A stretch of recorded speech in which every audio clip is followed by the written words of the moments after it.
মিলানে মিলানে এখন আমার সাথে উনি হচ্ছেন সামিউল, উনি একজন বাংলাদেশি। ওনার সাথে এমনি পূর্ব পরিচয় নাই আমার, উনি জাস্ট আমার ভিডিও দেখতেন, তো আমার ফেসবুকে উনি মেসেজ দিচ্ছেন আমাকে যে মিলানে আসলে ওর সাথে দেখা করার জন্য। তো আসলাম, ওনার সাথে দেখা হলো। সামিউল ভাই কেমন আছে? সবাইকে সালাম দিতে পারেন। আসসালামু আলাইকুম। আলহামদুলিল্লাহ, আমি অনেক ভালো আছি। আমি ভাইয়ের অনেক বড় ফ্যান। ওনার সাথে অনেক দিন ধরে দেখা করার ইচ্ছা ছিল যে অস্ট্রেলিয়া গেলে হয়তো কোনো দিন দেখা হবে, বাট কাকতালীয়ভাবে এখন মিলানোতে ওনার সাথে দেখা হয়ে গেছে আর কি। কাকতালীয়। তো যাই হোক, এখন এখন এই ভদ্রলোক আমাদেরকে নিয়ে আসছে, হচ্ছে সামিউল ভাই নিয়ে আসছে আমাদেরকে এখানকার একটা মেট্রো স্টপেজে। মেট্রো মানে হচ্ছে যে আন্ডারগ্রাউন্ড পাতাল ট্রেন এখানে আর কি। এখান থেকে টিকিট কাটবো। তুমি হচ্ছে আমার আজকে কিছুক্ষণের জন্য গাইড। তুমি এখানে নিয়ে আসছে, এখানে একটা দোকান দেখতেছেন যে ওনারা মেট্রোর টিকিট সেল করে, এবং যে দোকানের যে ভদ্রলোক উনি নাকি বাংলাদেশি। তো যাই হোক, এই বাংলাদেশি ভাইয়ের কাছ থেকে তাহলে আমরা এখন টিকিট কাটবো। এটা ওই মেট্রো টিকিট সেল করে প্লাস অন্যান্য টুকিটাকি জিনিসপত্র সেল করে, এরকম একটা দোকান আর কি। তো অনেক কিছুই পাওয়া যায়, দেখতে পাচ্ছেন যে পেপার, ডেইলি নিউজ পেপার, তারপরে খেলনা, ম্যাগাজিন, অনেক রকমের শো পিস, অনেক টুকিটাকি জিনিসপত্র এখানে দেখতেছি, সোভেনিয়ারও আছে। তা আমরা অবশ্যই এত কিছু কিনবো না, আমরা জাস্ট দেখবো এখানে টিকিটটা পাওয়া যায় কিনা, মেট্রো টিকিট। সালাম আলাইকুম ভাই, কেমন আছেন? আপনার নাম কি ভাই? আচ্ছা, ভাইয়ের নাম হচ্ছে আশিকুর রহমান, উনি বাংলাদেশি। তো ওনার কাছ থেকে আমাকে মেট্রো টিকিট দিবেন। একটাই দেন আপাতত, আপনার লাগবে না টিকিট? আচ্ছা, আপাতত কার্ডই আছে। আচ্ছা, মেট্রো যে একটা আছে না, ডে টিকিট, আমাকে একটা ডে টিকিট দেন। দর্শক, আপনারা যারা ইটালিতে আসবেন তাদের জন্য এটা একটা জানা থাকা জরুরি, বিশেষ করে যেমন মিলান শহরে আমি আসছি এখন। তো এখানে আপনার টিকিট পাওয়া যায়, বাস, ট্রাম, ট্রেন, সবগুলো টিকিটই ওই একটাই টিকিট। বিভিন্ন রকম টিকিট আছে, ওয়ান ট্রিপ টিকিট, সেটা 1.5 ঘন্টার মতো ভ্যালিড থাকে। তারপর ডে টিকিট আছে, যেটা দিয়ে সারাদিন ঘোরাফেরা করা যায়। আবার উইকলি, মান্থলি টাইপের টিকিটও আছে। তো সেই টিকিটের দাম কত ভাই? 7 ইউরো।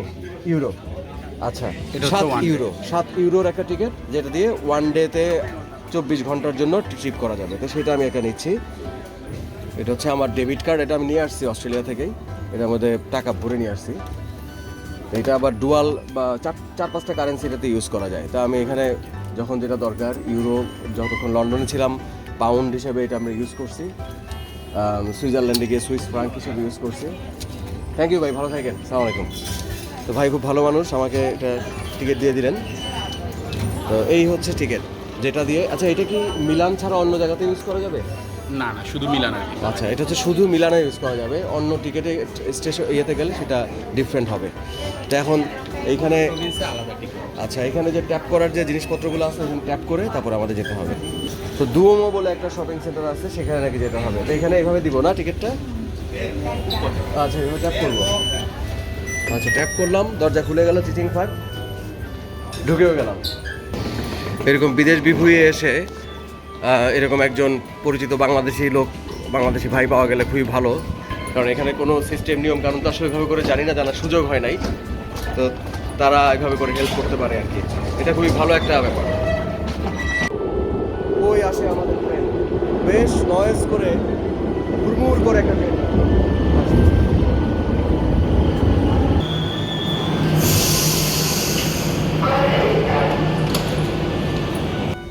একটা সিটও পেয়ে গেলাম, এসে বললাম সিটটা অনেক শক্ত, গদি নাই। অবশ্য লোকজন এখানে জাস্ট কিছুক্ষণের জন্য বসে, সমস্যা নাই।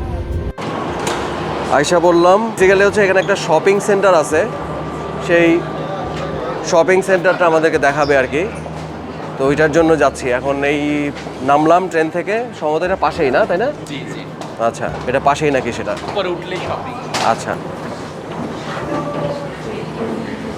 সুন্দর লাগে আর কি দেখতে। সামারে তো নাকি বড় গরম পড়ে, 35 ডিগ্রি। আচ্ছা, গরম, ভালোই গরম, বাট ওকে। অস্ট্রেলিয়াতে তো 40-এর উপরে যায় গরম। এখানে আবার কার্ড ট্যাপ করতে হবে না? আচ্ছা, কার্ডটা আবার সেকেন্ড টাইম এখানে ট্যাপ করতে হবে। সম্ভবত ওরা একটা হিসাব রাখবে যে কয়বার বের হইলাম, কয়বার আসলাম। এই হচ্ছে কার্ড, ট্যাপ করে ঢুকলাম। সব ট্যাপের কাহিনী এখানে। গেটগুলো সুন্দর করছে, মানে একদম কালার দিয়ে, একেবারে সায়েন্স ফিকশনে যেরকম দেখায় ওই রকম কালারফুল, ব্রাইট। এবার আবার একটু সিঁড়ি দিয়ে উপরে উঠে যেতে হবে। বের হতেই বিশাল একটা ক্যাথেড্রালের মতো দেখা যাচ্ছে, মারি নাসেন্টি। ওয়াও, মনে হচ্ছে বিশাল একটা স্কোয়ারের মতো এটা। এবং হাজার হাজার কবুতর দেখা যাচ্ছে, লোকজন সেই কবুতরকে খাওয়াচ্ছে। এই জায়গাটা মনে হয় আমার কেন জানি মনে হচ্ছে আমি দেখছি কোথাও। এই স্কোয়ারটার নাম কি? এটার নাম হচ্ছে দুওমো মিলান ক্যাথিড্রাল। আচ্ছা মিলানের কোথাও মানুষ থাকুক না থাকুক এখানে সবাই আসবে, আচ্ছা আচ্ছা ডেইলি আচ্ছা, মানুষ আচ্ছা। থাকে। তার মানে এইটা হচ্ছে একটা পাবলিক স্কোয়ার এবং মনে হচ্ছে এটা একটা হ্যাপেনিং প্লেস। যদিও টিপ টিপ টিপ টিপ করে বৃষ্টি পড়তেছে, কিন্তু তার মধ্যেও দেখতেই পাচ্ছেন বোধহয় অনেক মানুষ, অনেক মানুষ। উইকেন্ডে আরো বেশি মানুষ থাকে। আচ্ছা, উইকেন্ডে নাকি আরো অনেক মানুষ হয় এখানে। ওয়াও, অনেক উঁচু বিল্ডিং। এখানে অনেক বেশি টিকটক হয়, রিলস হয়, ওগুলাতে হয়তো বা দেখছেন এরকম। আচ্ছা আচ্ছা আচ্ছা, এই জায়গায় নাকি অনেক টিকটক রিলস হয়। প্লাস আমার মনে হয় আমি ট্রাভেল ভিডিওতেও দেখছি কোথাও। আর ওইটা কি সেই শপিং সেন্টার, যে ডুওমো কি লেখা? ওইটা ওয়ার্ল্ডের first shopping centre, wow, Victoria Emmanuel. এটা নাকি পৃথিবীর প্রথম শপিং সেন্টার। কয় হাজার বছর আগের এটা? এটা সম্ভবত 1880 থেকে 1862-তে এটার কাজ শুরু হয়েছিল। 1862 থেকে কাজ শুরু হয়ে 1880, মানে প্রায় 8 বছর লাগছে। 8 বছর ধরে এই শপিং সেন্টারটা বানাইছে। তো বড়ও আছে মোটামুটি, বসুন্ধরা সিটির চাইতে বড় হবে না হয়তো, বা হইতেও পারে জানি না, ভিতরে ঢুকলে বোঝা যাবে। কিন্তু মানে কারুকাজটা দেখার মতো, ডিজাইনটা দেখার মতো, একদম সেই অষ্টাদশ শতকের অভিজাত যে আর্কিটেকচারাল স্টাইল, সেই স্টাইলটা এখানে করে ওটা বানাইছে ওরা। 12 বছর লাগছে। 12 বছর, আচ্ছা। পাশেই ক্যাথেড্রাল, মানে এখানেই হচ্ছে ক্যাথেড্রাল তো আসলে ধর্মীয় ব্যাপার, উপাসনালয়। এখানে স্পিরিচুয়াল, আবার এখানে ম্যাটেরিয়াল। এখানে পরকালের ব্যাপার স্যাপার, ঠিক পাশেই দুনিয়াবি ব্যাপার স্যাপার। দুইটা জিনিসকে খুব পাশাপাশি রেখে সুন্দরভাবে তারা ব্যালেন্স করছে। তো আসলে আমার ধর্মবিশ্বাস তো আসলে এইটার সাথে যায় না, যে কারণে হয়তো ক্যাথেড্রালে ঢুকে কিছু করার নাই আমার।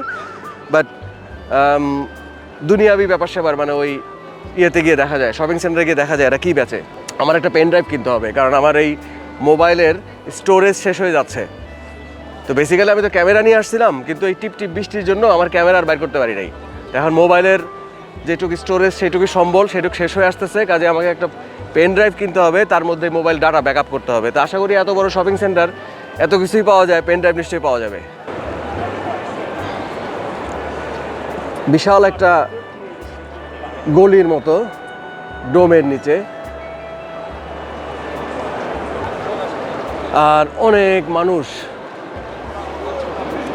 এখানে একটা পাথরের মধ্যে এটার কিছু তথ্য লেখা আছে, আর এইদিকে দেখা যাচ্ছে সব দোকানপাট। এটা কয়তলা? এটা এইটুকুই তলা, এই যে 3 তলা পর্যন্ত আছে। হ্যাঁ, আচ্ছা, উপরে, বাট শপিং হচ্ছে সব নিচে না? শপিং সব নিচে। আর উপরে কি তাহলে? উপরেও শপিং আছে, ওই অনেকে যারা নিচে ওরা ওদের রেস্টুরেন্টগুলো যান, এই রেস্টুরেন্টটা উপরেও আছে। আচ্ছা আচ্ছা আচ্ছা, ওকে। ওয়াও, একটা হুলুস্থুল ব্যাপার, মানে মানুষজন, দোকানপাট, একটা হুলুস্থুল ব্যাপার, মানে প্রাচুর্য, ট্যুরিজম, সব কিছুর একটা। রেস্টুরেন্টটা 1928 থেকে এখানে। 1920 সালের রেস্টুরেন্ট। এটা কি পাওয়া যায় এটাতে? তো লোকজন মনে হচ্ছে ড্রিঙ্ক করতেছে, আমরা তো ড্রিঙ্ক করবো না। কিছুই আছে। কফি আছে, চলুন কফি খাই।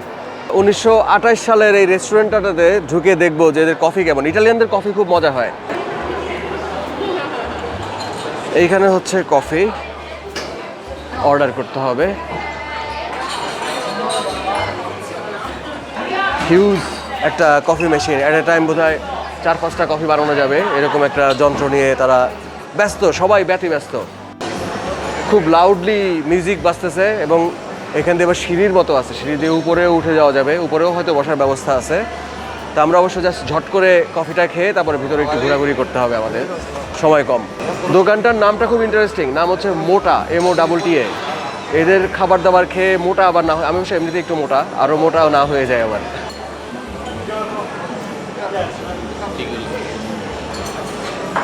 আমাদের কফি দিয়ে গেছে, সুন্দর আবার ডিজাইনও করছে দেখি। তো এই সেই বিখ্যাত দোকানের বিখ্যাত কফি,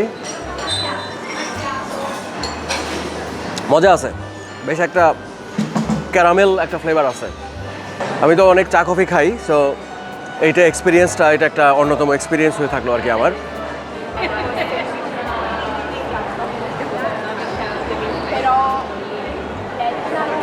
তাহলে চলেন আমরা ওই শপিং সেন্টারের ভেতরে যাই, কি কি পাওয়া যায়।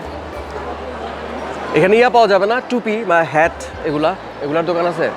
পাওয়া যাবে, বাট দাম বেশি, অনেক এক্সপেন্সিভ। অনেক কারণ expensive। এখানে হচ্ছে ওয়ার্ল্ডের সব ফেমাস ব্র্যান্ডগুলো, যেমন প্রাডা আছে, হ্যাঁ। লুই ভুইটন আছে, ওয়াও তারপরে সেন্ট লরেন্ট, তারপরে ঘড়ি রোলেক্স আছে, ওয়াও, গুচি আছে।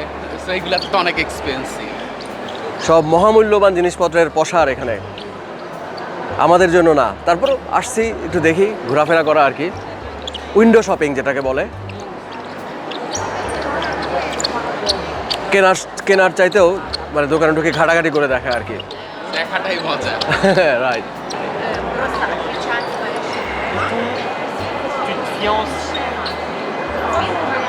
উপরে একটা বেশ বড় একটা ডোম বা গম্বুজ আছে, আর তার চারদিকে বিভিন্ন পেইন্টিং বা ক্লাসিক চিত্রকর্ম। এগুলো কি অরিজিনাল পেইন্টিং কিনা? মনে হয় অরিজিনালই হবে, যেহেতু একটা আচ্ছা অরিজিনাল পেইন্টিং।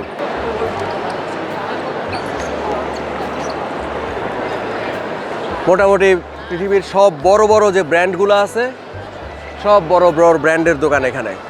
কারা এখানে রেগুলার, এমনি তো আমাদের মতো ঘোরা পার্টি তো বহুত আছে এখানে, কিন্তু কারা এখানে রেগুলার শপিং করতে আসে সেটা একটা দেখার মতো ব্যাপার হতে পারে।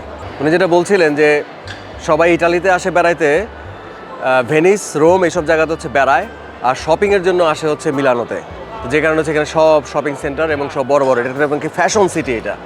তো আমার মতো আনফ্যাশনেবল লোকের জন্য অবশ্য একটু বেমানানো হয়ে গেল ব্যাপারটা, বাট তারপরেও আমি তো আসলে দর্শক, দেখতে আসছি আর কি ফ্যাশন।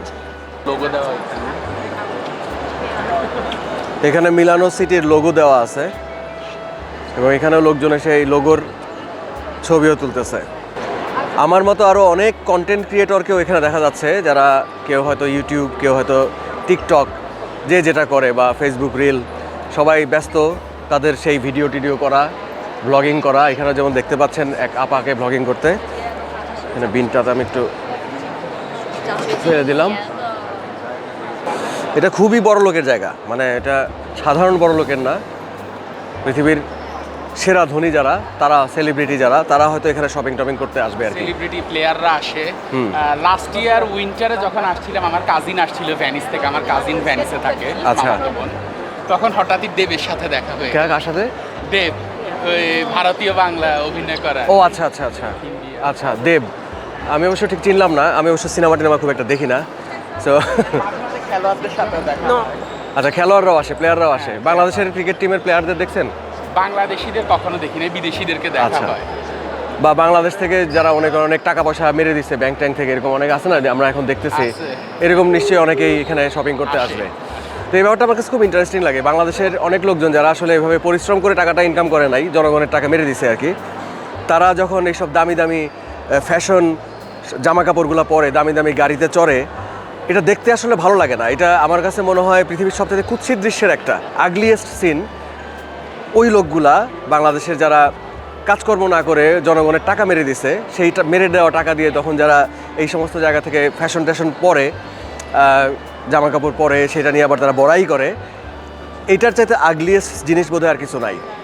এখানে আবার একটা কি দেখা যাচ্ছে, ব্যাংকা কমার্শিয়াল ইটালিয়ান, সম্ভবত এটা কোনো ব্যাংক বা ফিনান্সিয়াল ইনস্টিটিউট হবে। তো যাই হোক, আমরা আরেক প্রান্ত দিয়ে বের হয়ে আসছি।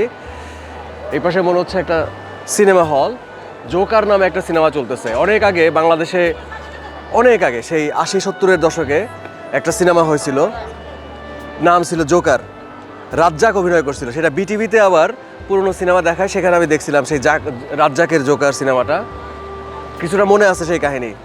তার মধ্যে একটা বিখ্যাত গান ছিল যে জিন্দাবাদ জিন্দাবাদ, বেঁচে থাকা জিন্দাবাদ, জিন্দাবাদ জিন্দাবাদ, টিকে থাকা জিন্দাবাদ। এই ছবিতে ওইরকম কোনো গান আছে কিনা আমি জানি না, বা ছবির কাহিনী বাকি। এনিওয়ে, সিনেমা হলটা সুন্দর, পাশে আবার কোনো একটা কিছু কাজ চলতেছে। এখানে মনে হচ্ছে একদল ট্যুরিস্ট আসছে, তাদের ট্যুর গাইড তাদেরকে সব কিছু ব্যাখ্যা করতেছে। পুরো জায়গাটাই মানে একদম এই টিপটিপ বৃষ্টির মধ্যেও খুবই ফেস্টিভ। যদিও এখন এটা কাজের দিন, উইকেন্ড না। উইকেন্ডের বিকেলবেলা এখানে কি অবস্থা হয় আল্লাহ জানে, দাঁড়ানোর জায়গাও মনে হয় থাকবে না। যাক, খুব ভালো লাগলো, একটা আইকনিক একটা জায়গা বেড়াইলাম। আসলে দাঁড়ানোর জায়গাও থাকে না, এত পরিমাণ মানুষ আসে উইকেন্ড। রাইট। আচ্ছা, এখন বলেন আশেপাশে কোথায় এই সব ইলেকট্রনিক্সের জিনিসপত্র, বেসিক ইলেকট্রনিক্সের জিনিস পাওয়া যায়, এরকম আছে কিছু এখানে? হ্যাঁ দোকান? আছে, ওইদিকে গেলে আমরা সামনে যাইতে যাইতে ওখানেই আচ্ছা। আচ্ছা, এইখানে কিছু ভাস্কর্য মূর্তি দেখা যাচ্ছে। লিওনার্দো দা ভিঞ্চি বললেন না? এখানে ইটালির, হ্যাঁ একদম উপরে যেটা, সেটা হচ্ছে লিওনার্দো দা ভিঞ্চি সাহেবের। লিওনার্দো দা ভিঞ্চি সাহেব নিচের দিকে তাকায় আছে, আমার দিকে তাকায় আছে মনে হচ্ছে এই মুহূর্তে। তার নামও লেখা আছে। ভিঞ্চি সাহেব কেমন আছেন?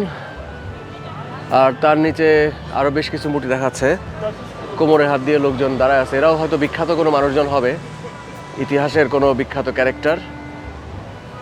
তাদের এখানে কিছু বিবরণ লেখা আছে ইটালিয়ান ভাষায়। এই ভদ্রলোককে ঠিক চেনা গেল না। যারা ইতিহাসের ছাত্ররা দেখছেন আমার এই ভিডিও, তারা হয়তো চিনতে পারবে চেহারা দেখে। এখানেও আরেক ভদ্রলোককে দেখা যাচ্ছে একটা বই হাতে। আচ্ছা, ওনার নাম হচ্ছে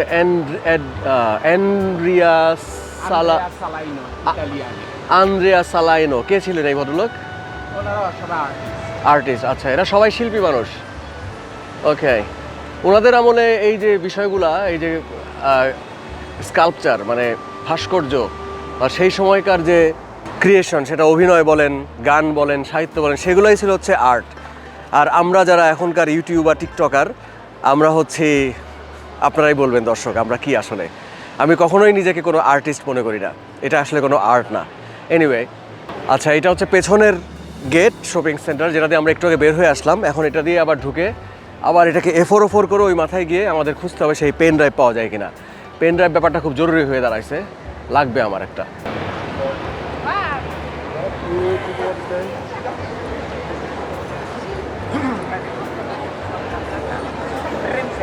এইখানে আবার একটা ছোট একটা মিউজিয়াম মতো আছে, যেখানে লিওনার্দো দা ভিঞ্চি যে বৈজ্ঞানিক শিল্পী ছিলেন, মোনালিসার যে শিল্পী, তার কিছু ব্যাপার স্যাপার এখানে আছে। এখানে যত মানুষ দেখা যাচ্ছে তার মধ্যে অল্প মানুষই আসলে ইটালিয়ান।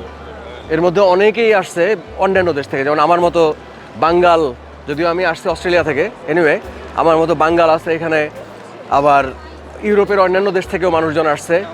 ভারতীয় মনে হইলো কয়েকজনকে দেখলাম। তারপরে আপনার ওই চাইনিজ, কোরিয়ান, ওই যে অংশটা, এশিয়ান ওই অংশ থেকেও অনেক মানুষজন আসছে। মানে অভাব নাই এখানে। একটা পৃথিবীর সব দেশের মানুষের একটা সার্বজনীন মিলন মেলা এখানে। এখানে মনে হচ্ছে লোকজন এই ক্যাথেড্রালে ঢোকার জন্য লাইন দিছে, বেশ লম্বা লাইন শুরু হয়েছে একদম ওইখানে, তারপরে এইখানে গিয়ে শেষ হয়েছে। এই ক্যাথেড্রালের ভিতরে কি দেখতেছে মানুষজন, মানে কি দেখতে যায়? এইখানে নরমালি ওদের কিছু ভাস্কর্য আছে। আচ্ছা, তারপরে ওদের ওই যে আগের কালের কিছু বিভিন্ন জিনিস, ইতিহাস, এগুলো নরমালি দেখা যায় আর আচ্ছা, মানে সেই শিল্প সংস্কৃতির ব্যাপার আবার এখানে। সাংস্কৃতিক ব্যাপার, ওগুলা ছাড়া তেমন আহামরি আর ভিতরে তেমন কিছু নাই। আচ্ছা, বাট দেখতে অনেক সুন্দর আর কি। অবশ্যই। মানে কাইন্ড অফ মিউজিয়াম, গ্যালারি এরকম আর কি। মানে যারা শিল্প সংস্কৃতি মনা মানুষজন, তাদের জন্য একটা খুব ভালো একটা জায়গা হতে পারে এটার ভিতরে। আমি মোটামুটি সংস্কৃতি মনা, কিন্তু আসলে সময় কম, এই হচ্ছে মুশকিল। মানে অল্প সময়ের মধ্যে অনেক কিছু দেখতে হচ্ছে, তো কোনটা রেখে এই অবস্থা। এই সেকশনটা হচ্ছে পারফিউমের। পারফিউম এতক্ষণ পেছনে ছিল ঘড়ি, ডায়মন্ড মানে গয়নাগাটি, এখন পারফিউমের সেকশন এটা। এখানে মনে হচ্ছে সব ওয়ার্ল্ড ফেমাস পারফিউমের যে সব ব্র্যান্ডগুলো আছে। তো মূল শপিং সেন্টার যেটা এতক্ষণ দেখলাম, মানে ক্লাসিক যে পার্টটা, ক্লাসিক পার্টটার অনেক এক্সটেনশন আছে, সেমি ক্লাসিক টাইপেরও এক্সটেনশন, ওই যে সামনে দেখতে পাচ্ছেন। এই পুরো যত উঁচা যত দালান কোঠা বিল্ডিং দেখা যাচ্ছে, সবগুলাই নাকি শপিংয়ের, সবগুলো হচ্ছে এখানে কেনাকাটা এসবের। আমরা তো আসলে কেনাকাটার লোক না, আমরা হচ্ছে বাংলাদেশে যেটাকে বলে যে ঘাটাঘাটি পার্টি বা হাতাইন্না পার্টি, যে দোকানে ঢুকে জিনিসপত্র হাতায় কিনে না কিছু। যারা দোকানের মালিক তারা খুব বিরক্ত হয় তাদের উপরে, তো এরাও হয়তো খানিকটা বিরক্ত হবে। তো আমরা হচ্ছে সেই হাতাইন্না পার্টি আর কি। এমন কিছু নাই যে এই জায়গায় পাওয়া যায় না আর কি, মানে খুঁজলে এখানে সবই পাওয়া যায়। আচ্ছা, হ্যাঁ, এত বড় শপিং সেন্টার, এত কিছু, এত দোকানপাট, সবই তো পাওয়া যাবে। অভিজ্ঞতা শেয়ার করি, বলেন। একবার টিফানি অ্যান্ড কোতে গেছিলাম, ডায়মন্ডের যে শপটা, ওইখানে ছোট্ট একটা পাথরের ডায়মন্ড দেখছিলাম আম্মুর জন্য, যেটা ওরা একদম 5,000-10,000 ইউরো চায় আর কি। তো একদম যেটা সবচেয়ে লোয়েস্ট প্রাইস ওদের দোকানে, ওইটার দামই 2,000 ইউরো থেকে শুরু। আচ্ছা, তো এখন আমার মনে হইতেছে যে বাংলাদেশ থেকে মানুষ কিভাবে 10,000-20,000 টাকা দিয়ে ডায়মন্ডের জিনিসপত্র কিনে। এই তো কিছুদিন আগে নিউজে দেখলাম যে কাচের টুকরা ডায়মন্ড করা হইতো, এবং বড় দোকান, তাও মানে বাংলাদেশের একটা বড় ব্যবসায়ী দোকান, মানে ছোটখাটো দোকান না, ডায়মন্ড ওয়ার্ল্ড বা এরকম কিছু একটা বড় দোকান, যেটা মানুষের অনেকেরই ট্রাস্ট অর্জন করতে পারছিল এরকম একটা দোকান কাঁচ বিক্রি তো করতেছে। যাই হোক, এটা বলার মূল উদ্দেশ্য হলো যে এখানে মানুষের ঠকার কোনো সুযোগ নাই। টাকা খরচ করবে মানুষ, কিন্তু আসল জিনিসটা পাবে। আর এটা তো বোধহয় সার্টিফিকেট দেয়, ডায়মন্ডের জিনিস কিনলে সার্টিফিকেটের মানে সার্টিফাইড জেনুইন জিনিস বিক্রি করে এখানে। যেটা বলছিল আমার সফর সঙ্গী যে এখানে এমন কিছু নাই পাওয়া যায় না, ইভেন এখানে গাড়ির দোকানও আছে। এখানে দেখতেছেন বোধহয় BYD, এটা একটা নতুন একটা গাড়ির ব্র্যান্ড। তারা মূলত ইলেকট্রিক ভেহিকেল তৈরি করে আর কি, বা বৈদ্যুতিক গাড়ি তৈরি করে। তাদের একটা শোরুমও এখানে আছে।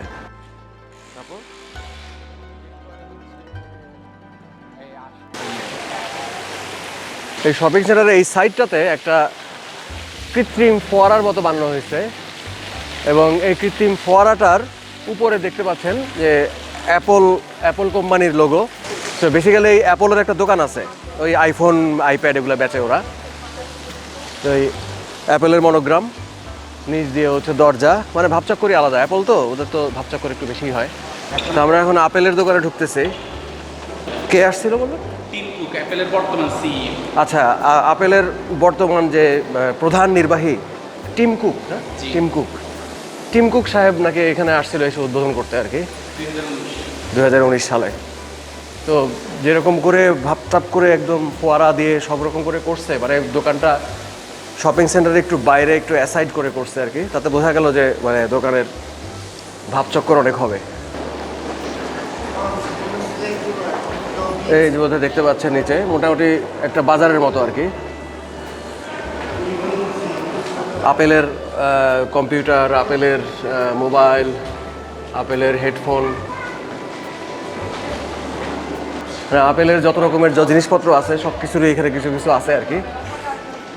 আমি অবশ্য আপেলের জিনিসপত্র কিছু কিনবো না এখন, তারপরেও জাস্ট আমার সফর সঙ্গী বললেন তাই একটু ঢুকে দেখা। তো অল টাইম একটা হাই। এটা কি জিনিস? হ্যাঁ, এটা ওই যে আইম্যাকের সাথে। আচ্ছা, ওদের ডেস্কটপ কম্পিউটার এটা। এখানে ওদের ফিটনেসের বিভিন্ন ঘড়ি, ফিতা এগুলো বিক্রি করতেছে। আমি পরিচিত কয়েকজনকে চিনি যারা এই ঘড়ি ব্যবহার করে। তাদের কাউকে অবশ্য ফিটনেস সচেতন বলে মনে হয় না আমার। তারা মানে বিজ্ঞাপনে যা দেখায় লাফালাফি ঝাপাঝাপি এগুলো তেমন কিছু করে না, বাট ঘড়িটা কিনছে অনেকেই। এখানে কিছু ইভেন্ট অ্যাক্টিভিটিস হয় এবং এখানে এক্সপেরিয়েন্স সেন্টার, মানে লোকজন হাতে করে ব্যবহার করতে পারবে।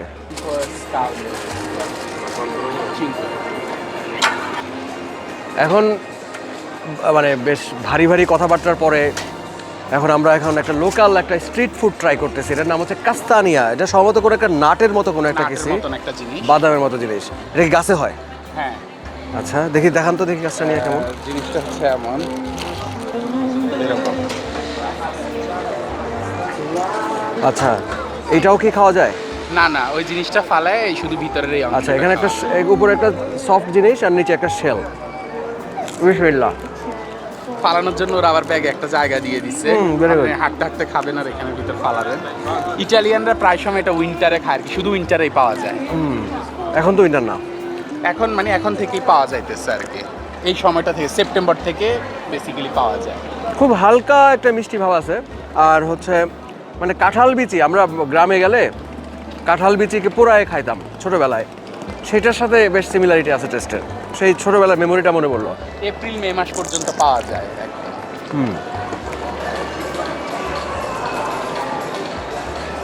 এটা তো ঘড়ির দোকান না, ঘড়ি সব কিছু আছে,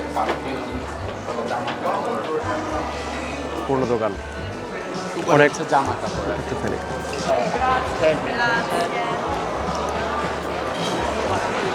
অস্ট্রেলিয়াতে কিছু দোকান আছে বলে মায়ার সেন্টার বা এরকম কিছু দোকান, যেখানে অনেক মানে ব্র্যান্ডেড জিনিসপত্র, পারফিউম, মানে ফ্যাশনের বিভিন্ন আইটেম পাওয়া যায়। মানে একটা দোকানের ভিতরে সব কিছু, অনেকটা সেরকম দোকানটা। তো আমাদের মিলান শহরের ঘোরাঘুরি মোটামুটি প্রায় শেষ। চলে আসলাম ট্রাম স্টপেজে, এই হচ্ছে টিকিট। তারপর এখন বাসায় যাব, বাসায় গিয়ে যদি আবার বের হইলাম নাহলে নাই। তো দর্শক, আশা করি ভিডিওটা আপনাদের ভালো লাগছে। বিশেষ করে সামিউল ভাইকে বিশেষ করে ধন্যবাদ। উনি না থাকলে হয়তো এভাবে এত চট করে এত অল্প সময়ে ঘুরে আসতে পারতাম না। তো সবাই ভালো থাকবেন, নেক্সট ভিডিওতে আবার দেখা হবে। খুদা হাফেজ, আসসালামু আলাইকুম।